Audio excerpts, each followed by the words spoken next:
Your morning commute just ended 66 million years early. The ground under your city is gone. Replaced. Concrete rests on wet fern soil. Your phone signal flatlines. A bus is half submerged in a cycad thicket. You think you know what comes next. You're wrong. The dinosaurs are the least of your problems. The air is. Stage 1 isn't about monsters. It's about baseline. Your body's operating system just crashed. The oxygen content here isn't 21%. It's 30%.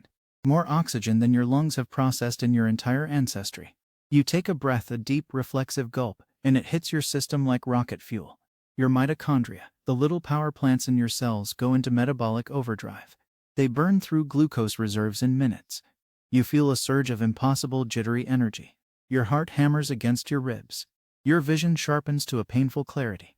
And then the debt comes due. Lactic acid floods your muscles. Your neural synapses fire erratically. You're not hyperventilating, you're chemically combusting from the inside. You'd pass out from the toxic shock before a tyrannosaur could even notice you. Here's the thing. You're not just breathing different air. You're breathing flammable air. That 30% oxygen level? That's a genuine fire hazard. A spark from a severed power line, a gas main rupture, a single lit cigarette in the wrong pile of Cretaceous fern litter. It doesn't just catch fire. It explodes. The first ignition happens in the suburbs. A backyard propane tank ruptures. The fireball doesn't just incinerate a house. It triggers a chain reaction in the atmosphere itself. The firestorm moves like a living thing, sucking oxygen out of the sky to feed its growth.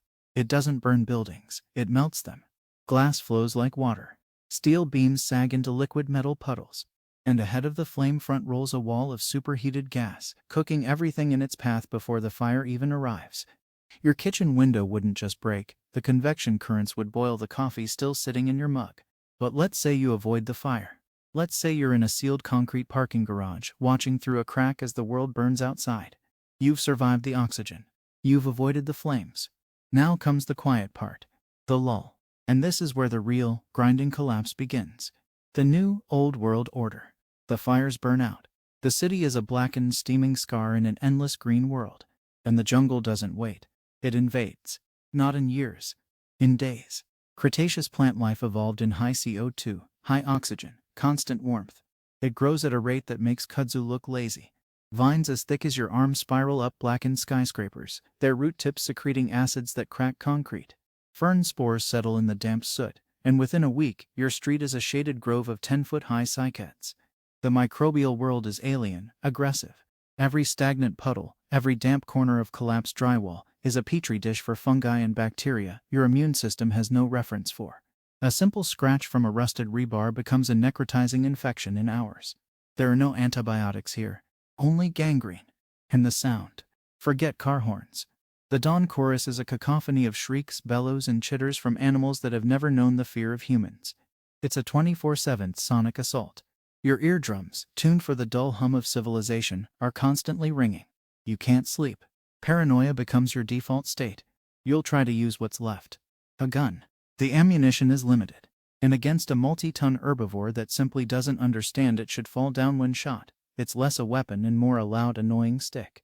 A car? The refined gasoline goes bad almost immediately, clogging fuel lines with prehistoric gums. The batteries die.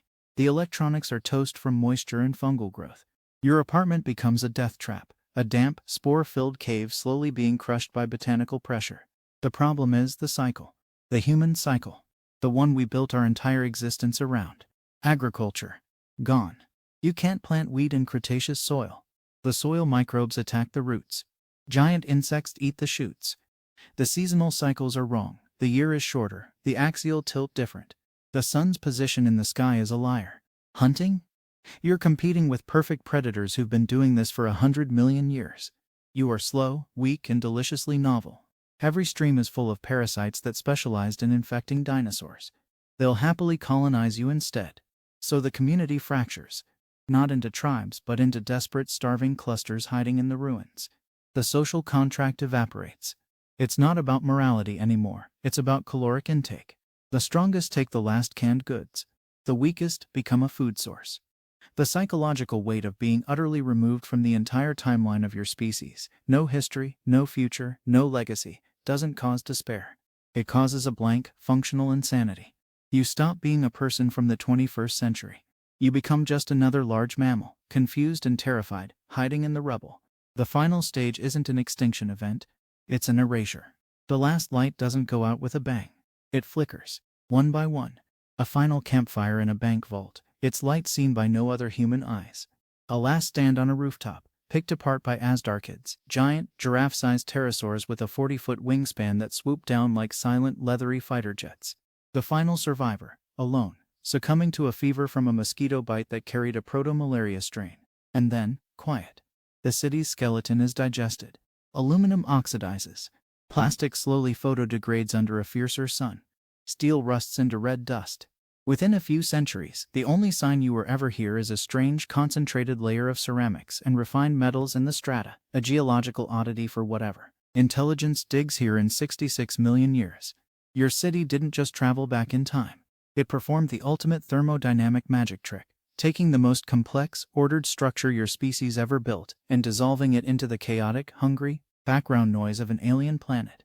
The dinosaurs didn't win. The atmosphere did. The ecology did. Time itself did. If you enjoyed this, like the video, drop a comment and subscribe so you don't miss the next one.